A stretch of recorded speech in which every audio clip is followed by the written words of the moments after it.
नमस्कार मित्रों, जय हिंद, वंदे मातरम। मैं हूं चंद्रवर्धन और पीसीएस एडुकेयर में आपका हार्दिक अभिनंदन है। दोस्तों, आज मेरे साथ हैं राजीव कुमार जी, जिन्होंने 141 रैंक बीपीएससी 65 फिफ्थ में ला करके पूरे हाजीपुर का नाम रोशन किया है, पूरे वैशाली जिला का नाम रोशन किया है, अपने माता पिता और खुद अपना भी नाम रोशन किया है। हाजीपुर जैसे छोटे शहर से निकल करके और बीपीएससी का ऑफिसर बनना, यहाँ तक की जो जर्नी रही है इनकी, इसके बारे में जानेंगे। साथ ही इस वीडियो में यह भी जानेंगे उनकी रणनीति क्या रही, बुक लिस्ट्स वगैरह के बारे में जानेंगे और जो जनरल आपके सवाल होते हैं हमसे, उन सब के बारे में जानेंगे एक सफल अभ्यर्थी से। सबसे पहले तो राजीव कुमार जी, आपको बहुत बहुत शुभकामनाएं कि आपने इतना हम्बल बैकग्राउंड है आपका और इतने हम्बल आप मुझे लगे। जब मैं परसों दोस्तों इनसे मिलने गया था तो सम्मान समारोह इनका चल रहा था और मुझे अंदाज़ा नहीं था कि मैं बात की शुरुआत कैसे करूंगा, अपना परिचय कैसे दूंगा। लेकिन जैसे ही इन्होंने मुझे देखा वैसे ही चंद्रवर्धन करके मुझे पुकारा और बहुत अच्छा लगा कि ये मुझे नाम से जानते थे और साथ ही एडुकेयर चैनल का मैंने नाम तक नहीं लिया और इन्होंने खुद ही, जैसे ही मैंने बताया कि यूट्यूब चैनल से आया हूँ, वैसे ही इनको पता चल गया था कि एडुकेयर से आया हूँ। तो बहुत अच्छा लगा जान करके।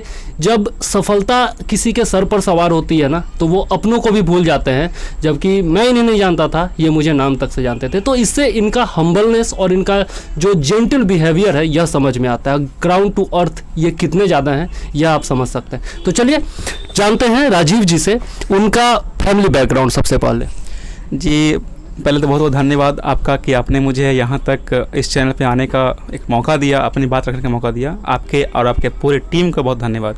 जहाँ तक कि फैमिली बैकग्राउंड की बात है तो मैं आप देख सकते हैं मेरे घर को, आप यहाँ मौजूद हैं, किस तरह की फैमिली से मैं बिलोंग करता हूँ। और मेरे फैमिली में माँ है, पिता है और 3 भाई और 2 बहन हैं। दोनों की शादी हो चुकी है। मैं भाई में सबसे बड़ा हूँ। ये मेरी फैमिली बैकग्राउंड है।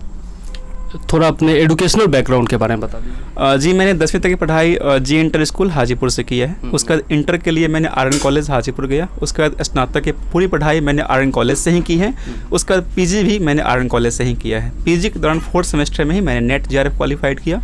उसके बाद पीजी के जस्ट बाद से मैंने बीपीएससी को मूव किया और फर्स्ट अटैम्प्ट में ही मैंने 141 रैंक ला करके सब इलेक्शन ऑफिसर का पद हासिल किया है।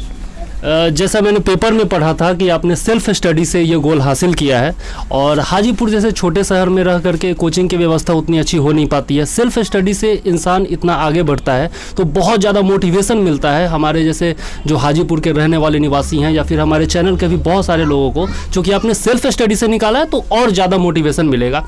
हमें अपनी थोड़ी सी रणनीति बताइए कि किस प्रकार से आपने तैयारी की शुरुआत की, कौन से बुक लिस्ट वगैरह को फॉलो किया, टेस्ट सीरीज वगैरह का क्या योगदान होता है, थोड़ा सा संक्षेप में बताएं।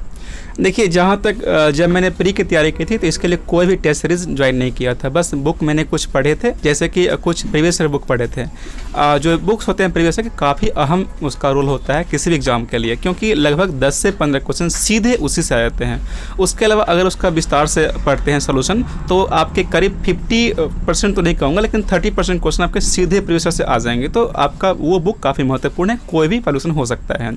जहाँ तक कि बाकी बुक की बात करें तो केवल प्री के लिए फोकस कर रहे हैं तो क्राउन की, लुसेंट की, कोई भी एक जीके या जीएस की बुक जैसे कहते हैं उसे फॉलो कर सकते हैं। साथ ही एक वार्षिकांक, कोई करंट अफेयर्स 1 महीने पहले तक का, जो भी एग्जाम्स हैं डेट उसके 1 महीने पहले तक का टोटली करंट अफेयर्स रट लें। नेक्स्ट, बिहार की भी एक करंट अफेयर्स, बिहार की भी बुक, बिहार बुक में स्पेशली आप बिहार हिस्ट्री और बिहार भूगोल पर ध्यान रखें। अगर ये सब फॉलो करते हैं तो निश्चित ही आप प्री में सफलता पाएंगे। जहाँ तक मेंस की बात है तो मेंस के लिए एक स्ट्रैटेजी होनी चाहिए। आप कोई भी ऑप्शनल चूज़ कर सकते हो, आपकी रुचि के अनुसार होना चाहिए, आपके ज्ञान के अनुसार होना चाहिए, ना कि आप ऐसे विषय को चूज़ कर ले जिसको आप समझते नहीं हैं और स्कोरिंग हो ना हो लेकिन आप चूज़ कर लेते हैं तो आपके असफलता का कारण बनता है। तो वैसे विषय को चूज़ करें जो आपका स्कोरिंग के साथ साथ आपके नॉलेज और रुचि के अनुसार होना चाहिए। जहाँ तक कि स्ट्रैटेजी की बात करते हैं तो सबसे पहले आप सिलेबस देखें कि सिलेबस क्या कहता है। उसके अलावा उस विषय में या जीएस में जो भी मेंस पेपर होते हैं उसको जो क्वेश्चन पूछे जा चुके हैं पहले प्रीवियस के, उस क्वेश्चन को देखें कि उसका पैटर्न क्या रहा है, क्वेश्चन का तरीका क्या रहा है, उसके अनुसार से पढ़ें। दूसरी बात यह कि अक्सर लोग क्वेश्चन पढ़ते हैं लेकिन मैंने टॉपिक पढ़ा। क्वेश्चन पढ़ने से आप एक सीमित एरिया में बन जाते हैं, लेकिन टॉपिक पढ़ते हैं तो उसके सारे कॉन्सेप्ट क्लियर होते हैं और उसके बाद उससे किसी भी टाइप के क्वेश्चन आए तो आप इजीली कर सकते हो। एग्जांपल मैं बताना चाहूँगा कि 65 बीपीएससी में एक क्वेश्चन आया था कि मौलिक अधिकार एक हाथ से लिया गया और दूसरे से ले लिया गया है, कैसे। तो अगर आप सिर्फ मौलिक अधिकार पढ़ेंगे तो नहीं लिख पाएंगे, उसके सारे आर्टिकल्स को एक एक करके विस्तार से पढ़ना पड़ेगा, तभी आप लिख सकते हैं। इसलिए टॉपिक पढ़ें, ना कि क्वेश्चन पढ़ें। बात करें इंटरव्यू का, तो आप प्री और मेंस में इतना ज़्यादा ज्ञानी हो चुके होते हैं कि वहाँ कोई समस्या नहीं आएगी। और बस ध्यान रखना है ये है कि आपका बोलने का तरीका अच्छा हो, शैली अच्छी हो, ऐसा कि सामने को इम्प्रेस कर सके। दूसरी बात है कि प्रेशर में नहीं पढ़ना है। आपसे कई बार ऐसे क्वेश्चन पूछे जाएंगे जिससे आपको प्रेशर डाला जाएगा कि वो बंदा दब जाए, लेकिन आपको उसे हैंडल करना है। इन सच को फॉलो करेंगे, आपकी सफलता आपके जो कदमों में गिरेगी। बिल्कुल, ये बहुत अच्छा आपने बताया है अपना रणनीति। लेकिन एक्चुअली क्या होता है ना, हमारे जो दर्शक हैं वो अक्सर बुक लिस्ट के बारे में चाहते हैं कि किस सब्जेक्ट के लिए कौन सी किताबें अच्छी हैं जो पढ़नी चाहिए। और अब तो बस 60 दिन बचा हुआ है 67th के एग्ज़ाम में, पीटी में, तो थोड़ा सा डिटेल में यदि बता दें बुक लिस्ट वगैरह सब्जेक्ट वाइज, तो उन लोगों को ज़्यादा मदद मिल जाएगी। जी बिल्कुल बिल्कुल। देखिए अभी मैं मेंस की सलाह नहीं दूंगा। अगर लंबे टाइम होते तो प्री के साथ से मेंस की तैयारी के लिए भी कहता, लेकिन चूंकि अभी मात्र 2 महीने या फिर 2.5 महीने बाकी है, तो ऐसे में स्पेशली जो भी अभ्यर्थी है मैं उनको सलाह दूंगा कि सिर्फ प्री पर फोकस करें। प्री के लिए आप कोई भी अभी विस्तार से बड़े बुक को ना फॉलो करें, क्योंकि आप बुक को फॉलो करेंगे तो कुछ भी हासिल नहीं होगा। किसी आप लुसेंट की या फिर अरिहंत की या फिर क्राउन की, केवीसी नैनो की, कई सारे बुक हैं जो कि सारे चीज़ जीएस को उसमें कवर किया हुआ है, उसको फॉलो कर सकते हैं। सेकंड की कोई बिहार स्पेशल बुक रखे, अरिहंत की ले सकते हैं, इम्तियाज अहमद की ले सकते हैं, केवीसी नैनो की ले सकते हैं। उस बुक को फॉलो कर बिहार विशेष के लिए, उसमें आप सारे को फॉलो न करें, केवल बिहार के इतिहास और बिहार के भूगोल को स्पेशली देखें। थर्ड की आप करेंट अफेयर्स, क्योंकि इसका बहुत बड़ा रोल होता है करंट अफेयर का, 30-35 क्वेश्चन पूछे जाते हैं इससे। तो करंट को फॉलो करने के लिए आप कोई भी पब्लिकेशन जो अच्छी उसको ले सकते हैं। मैं इस पीडी को सलाह दूंगा क्योंकि मैंने उसे ही यूज़ किया था। उससे करीब आपका 80% क्वेश्चन ईजिली सॉल्व हो जाएंगे। साथ ही ध्यान रखें कि जिस डेट को एग्ज़ाम है उसके 1 महीने पहले तक का क्वेश्चन आपको पढ़ना है, क्योंकि कई बार ऐसे होते हैं कि 60% क्वेश्चन आपके 6 मंथ से पहले ही पूछे जाते हैं, पुराने आते नहीं हैं। तो 1 महीने तक का क्वेश्चन को कवर करें। उसके अलावा आप बिहार स्पेशल जो करेंट अफेयर्स है उसको भी देखें। साथ ही भारत की आर्थिक समीक्षा, बजट, बिहार की समीक्षा और बजट, इसको ही फॉलो करें। बाकी इतना ही। और साइंस के लिए आप जो रेलवे की स्पीडी बुक आती है उसको देख सकते हैं, और लुसेंट की साइंस आती है उसको देख सकते हैं। इतना बुक कवर कर लेंगे तो आशा है बिल्कुल कि आपका प्री कम्प्लीटली हो जाएगा। जी बहुत बहुत धन्यवाद, आपने बुक लिस्ट के बारे में बताया। तो सर का सिर्फ इतना कहना है कि आपके पास मार्केट में जो भी बुक अवेलेबल है उस पर आप रिलाई कर सकते हैं। बुक बहुत कम रखिए संख्या में, और एक ही बुक को बार बार पढ़ना ज़्यादा अच्छा होता है। जी बिल्कुल बिल्कुल। 10 बुक रखने से अच्छा है कि एक बुक रखें और बार बार पढ़ें। अब ये आप पूरे घर को पुस्तकालय ना बना ले, क्योंकि इससे क्या होगा कि आप किस बुक पर ट्रस्ट करें, किस पर ना करें, क्योंकि सारी बुक अच्छी होती है, कोई बुक खराब नहीं होता है। हाँ, किसी में कुछ चीज़ें मिस होती है, किसी में कुछ दिया होता है, ये चीज़ हो सकता है, लेकिन बुक कोई ख़राब नहीं होती है। इसलिए सारी बुक अच्छी है। आप कोई एक जीएस की बुक फॉलो कर सकते हैं, एक करंट अफेयर की बुक फॉलो कर सकते हैं, एक बिहार स्पेशल, बिहार करंट की बुक फॉलो कर सकते हैं, और एक साइंस की बुक फॉलो कर सकते हैं। इतना करेंगे तो ईजिली आपका प्री हो ही जाएगा। जी धन्यवाद। आपका ऑप्शनल कौन सा था और आपने वो ऑप्शनल क्यों चुना था, ये बताइए। जी, मेरा ऑप्शनल ज्योग्राफी था। चूँकि मैं क्लास 10th भूगोल पढ़ाता हूँ तो रुचि मेरी अच्छी थी और नॉलेज भी उसमें अच्छा था। उसके अलावा मैं शुरू से प्रकृति से जुड़ा रहा हूँ तो भूगोल से जुड़ा तो था ही। और तीसरी बात कि स्कोरिंग सब्जेक्ट है, बीपीएससी में अच्छे स्कोर होते हैं। और उसके अलावा इसमें क्या है ना कि आप मैप डायग्राम ड्रॉ कर सकते हैं, उसको अच्छा स्कोप है ड्रॉ करने का। और मेरा मैप पे बहुत ज़्यादा कमांड था, मैं कुछ ही सेकेंड में इंडिया का, वर्ल्ड का, बिहार का ड्रॉ कर सकता हूँ। तो ये मेरे लिए एक प्लस पॉइंट था कि मैप में अच्छा मेरे कमांड था। तो इसलिए मैप पे कमांड था, स्कोरिंग सब्जेक्ट है, मैं पढ़ाता हूँ भूगोल पहले से ही, इसलिए रुचि भी थी। इन कारणों से मैंने भूगोल को चूज़ किया था। हाजीपुर या फिर हाजीपुर के आसपास के बहुत सारे ऐसे छात्र हैं जो कि बीपीएससी की तैयारी करते हैं। इसके अलावा हाजीपुर जैसे छोटे छोटे शहरों के भी बहुत सारे विद्यार्थी होंगे, बिहार के या फिर बिहार के बाहर के भी, जिनके आसपास में कोई कोचिंग स्तरीय उपलब्ध नहीं है या फिर ज़्यादा मटेरियल उपलब्ध नहीं हो पाता है। तो चूँकि आपने सेल्फ स्टडी से प्रिपरेशन किया है तो इसलिए उनके लिए आप एक प्रेरणा स्रोत हो सकता है। तो उनको स्पेशली आप क्या कहना चाहेंगे जो हमारे दर्शक हैं छोटे शहरों से हैं? जी बिल्कुल। देखिए अभी आप कोचिंग या फिर जो भी इंस्टीट्यूट है पटना, दिल्ली, कहीं भी हो, वो सारे लूट का केंद्र बन चुके हैं। वो सिर्फ आपको पैसा लूटने का काम कर सकते हैं। ऐसा नहीं कोई ज्ञान देते नहीं हैं, लेकिन जिस मात्रा में देते हैं उससे आपका लाभ नहीं होने वाला है। कोई भी कोचिंग कंप्लीटली तैयारी नहीं करा पाती है। इसलिए अगर जब तक आप सेल्फ स्टडी नहीं करेंगे तब तक कुछ भी करेंगे आपका एग्ज़ाम क्वालिफाई नहीं होने वाला है। तो जहाँ तक मेरा सवाल है, तो मैंने कहीं भी मेंस की कोचिंग नहीं की थी। हाँ, मेंस के दौरान मैंने व्हाट्सएप के थ्रू कुछ जो गाइड थे उनसे सलाह लिया था, उनसे आंसर चेक कराया था। और जिनमें एक टीचर है संदीप सागर, आरा जैन कॉलेज के HOD है, उनका नाम लेना चाहूँगा। विक्रम सर हैं जो कि पहले ही मतलब कि ऑफिसर बन चुके हैं, उनका नाम लेना चाहूँगा। इन दोनों का योगदान लाइफ में रहा है। इन्होंने बहुत बार मुझे आंसर को चेक किया, सलाह दिया कि कहाँ पे सुधार करना है, कहाँ पे क्या करना है, तो इनका नाम लेना चाहूँगा। लेकिन सेल्फ स्टडी सबसे महत्वपूर्ण है। उसको करने के लिए सबसे पहले आप प्रीवियस ईयर को देखें, स्ट्रैटेजी अपनाएं। जैसे मेंस में क्या होता है कि ऑप्शनल में 12 क्वेश्चन होते हैं, उसमें से केवल 6 लिखने हैं। उसमें भी 2 सेक्शन हैं, दोनों में से 3 और 3 लिखने हैं। तो हम 12 की तैयारी क्यों करें, हम सिर्फ 6 की तैयारी करेंगे। 6 को ही बार बार पढ़ेंगे, इससे आपका कम एनर्जी खत्म होगा और इजीली आप अच्छे से कर सकते हो। इसलिए बेहतर प्लान बना करके आप कम समय में तैयारी कर सकते हो। जी बहुत बहुत धन्यवाद आपका।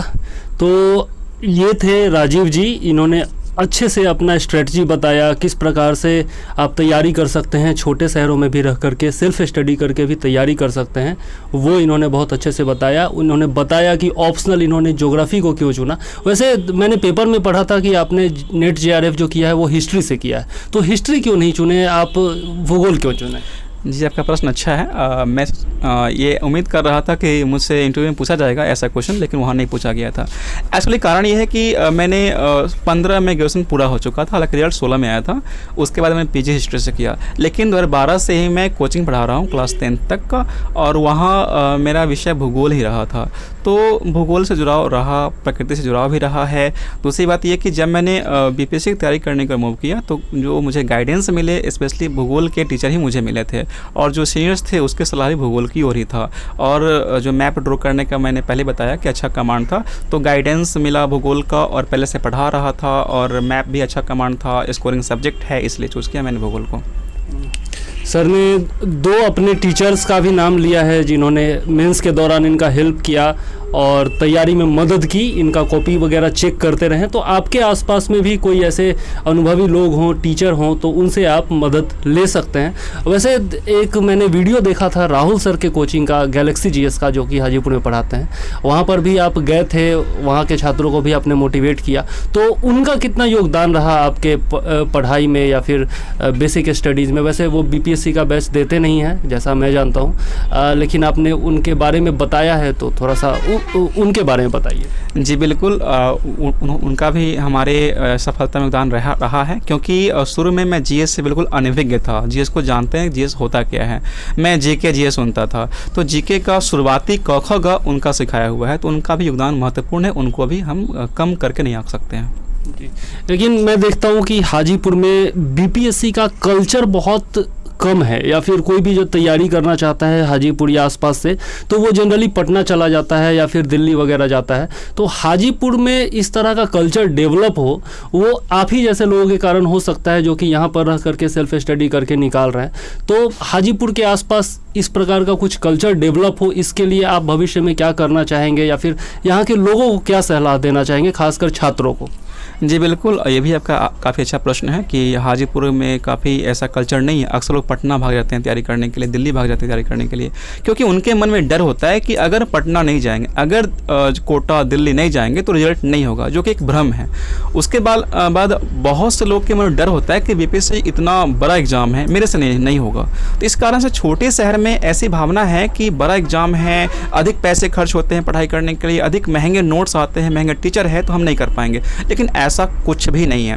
हर कोई इंसान, एक गरीब बच्चा भी इसको ईजिली कर सकता है, बशर्ते मन में लगन हो, दृढ़ संकल्प हो, आप आराम से सफलता पा सकते हैं छोटे से रह करके। क्योंकि आजकल हर बच्चों के हाथ में स्मार्टफोन है, आप रिचार्ज करवाते हो, यूट्यूब के लिए बाकी चीज़ का खर्च करते हो, तो उसका अच्छे से इस्तेमाल करो भाई। उसके लिए आप गूगल आपके पास है, हर चीज़ वहाँ उपलब्ध है आपके पास। यूट्यूब में बहुत अच्छे अच्छे टीचर मिल जाते हैं, आपके एडुकेयर चैनल में अच्छे अच्छे वीडियो आते हैं, तो वो आपके काफ़ी लाभदायक हो सकते हैं। इसलिए कोई ज़रूरी नहीं है है कि आप पटना जाओ, दिल्ली जाओ, अपने गांव में, अपने शहर में रहकर पढ़ाई कर सकते हो, लेकिन आपके अंदर एक आग होनी चाहिए कि मुझे पास करना है तो करना है। तो आप अगर जिस दिन आपके मन में आग आ जाएगी, उसके बाद आप निश्चित ही सफल होगे। एक बात यहाँ पर स्पष्ट कर देना चाहूँगा, इन्होंने एडुकेयर चैनल का नाम लिया है, लेकिन पहले मेरी इनसे कोई बातचीत नहीं हुई है कि आपको नाम लेना है एडुकेयर चैनल का या फिर कुछ भी, और मुझे पता तक नहीं था कि ये एडुकेयर चैनल के बारे में जानते हैं, तो इसको पेड मत समझिएगा, बस इतना कहना चाहूँगा। वैसे आप जानते कैसे हैं, आपने एडुकेयर पर वीडियो वगैरह देखा है क्या? जी नहीं, मैंने पहले आपसे मिल चुका हूँ, करीब 2015 में आपसे मिला था एक बार, और हालांकि उसमें उतना परिचय नहीं था, लेकिन जो टीचर थे वो अक्सर आपका नाम लिया करते थे कि आप पढ़ने बहुत ब्रिलियंट हो। उस समय आपका नाम जानता था, चूँकि फेसबुक पर काफ़ी आप एक्टिव रहते हो और आप हाजीपुर के ही हो, इसलिए आपसे परिचय पहले से है। उतना तो विशेष नहीं था, लेकिन आपका चेहरा पहचानता था, इस कारण से आपसे थोड़ा सा परिचय है पहले से। बहुत अच्छा लगा इनसे बात करके, और आप लोगों को भी बहुत लाभ मिलेगा ऐसी मेरी उम्मीद है। और अब ज़्यादा समय न लेते हुए इन्हें छोड़ते हैं, और एक बार फिर बहुत बहुत बधाई देते हैं एडुकेयर की तरफ से, मेरी तरफ से और आप सभी की तरफ से। बहुत बहुत धन्यवाद।